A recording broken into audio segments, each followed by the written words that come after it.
It's just some pictures of me and my best friend, Gala. She's more kind of like a sister to me. We were born 2.5 weeks apart. And our families, my mom and her aunt and her mom, were best friends all throughout high school. And me and Gala grew up being best friends. Unfortunately, she overdosed and died at my house about 2 months ago. Our experiences and our struggles can sometimes open our eyes and give us a new and different perspective and allow us to learn and grow from those struggles and then help other people because of what we've experienced. We can help them when they're going through the same thing. My name's Brooke, and I'm a heroin addict.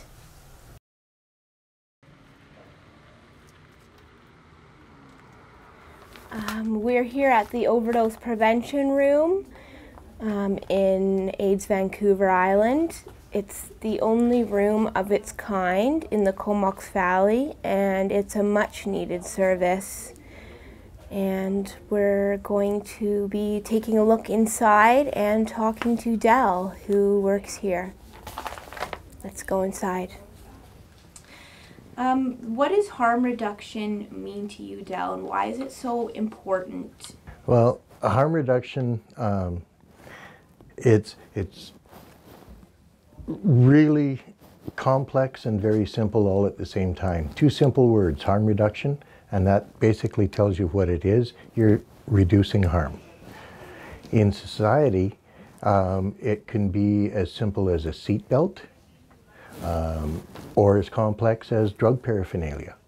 It helps to keep people from harm, it saves lives, and it keeps people from going off the deep end because of nasty stuff happening around them. Our society is very judgmental. It judges the book by the cover, and if there's anything amiss in your behavior, they heap tons of stigma and shame upon you and try to change your behavior through those methods, and it simply doesn't work. Do you think it enables people, Del? A lot of people think that... Harm reduction? Yeah. Of course it enables people. It enables people to live fuller, more productive lives, healthier lives without catching HIV or hepatitis C from contaminated drug paraphernalia.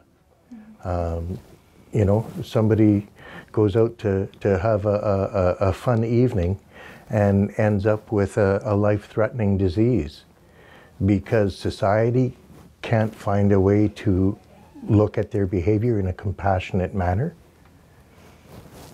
Pretty harsh. We try to make sure that people that come in here are respected simply for being people, and that goes a long way to beat the stigma and shame that people are dealing with. Right now, for hundreds of years, we've been trying to deal with drugs through shame, through violence. The war on drugs. The war on drugs, and it simply has not worked. The costs are enormous, not just financially, but... The human cost is unimaginable. We have incarcerated millions of people. Millions of people have died simply for trying to have a little bit of a pleasure on some sunny afternoon. Or end up in addiction through medical opioid prescriptions from accidents and stuff like that. Deal with the pain that they're feeling inside. Exactly. So this is part of what harm reduction does. But we need to go further. Harm reduction is not enough. We need to move into harm prevention. We know the drug supply is contaminated. We have this knowledge. It's endemic on us as a society to act on that knowledge. We have to provide safe drugs for people to use. A safe place is not enough. And that's actually a system that works. It's a few places in Europe are currently using it. Very much. Portugal is a shining example. They decriminalized personal use of drugs, and that effectively stopped criminalizing the user. Mm-hmm. If you deal drugs or import drugs into the country, you will still go to jail. Yeah. But if you are using drugs and get caught or in trouble for that, you go to a medical facility, you get your health figured out, you get some help on getting back on your feet and back into society as a productive member, regardless of your drug use. That's awesome. And they have, in that country right now, they have 50% less addiction per capita than any other country. Their policing costs, their medical costs are all down. It's amazing. So it can be done. Each name on a flag is a person in the Comox Valley who died from an overdose in 2017. And each piece of yarn is a person in 2017 who overdosed in Canada. There was 3,987 deaths caused from overdoses of fentanyl in 2017 alone, and that number is steadily increasing every year. We could be a community again, one where everyone feels that they belong, where no one goes without basic needs, a community of people caring for and supporting each other. It's really important to me because I've experienced homelessness for a lot of years and being ostracized because of my addiction. And when you live like that, you don't have control over your own life. When you need services, other people can deny you those services just because of what you look like and because you are addicted to a substance or you're homeless. And I don't feel that's right. Everybody deserves basic human rights and needs and deserves love and equality and respect.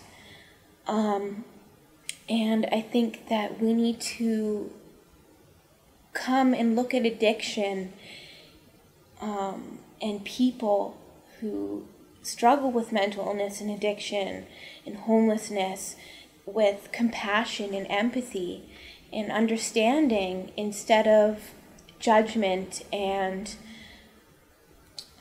thinking that it's just willpower, because I can tell you that it's not.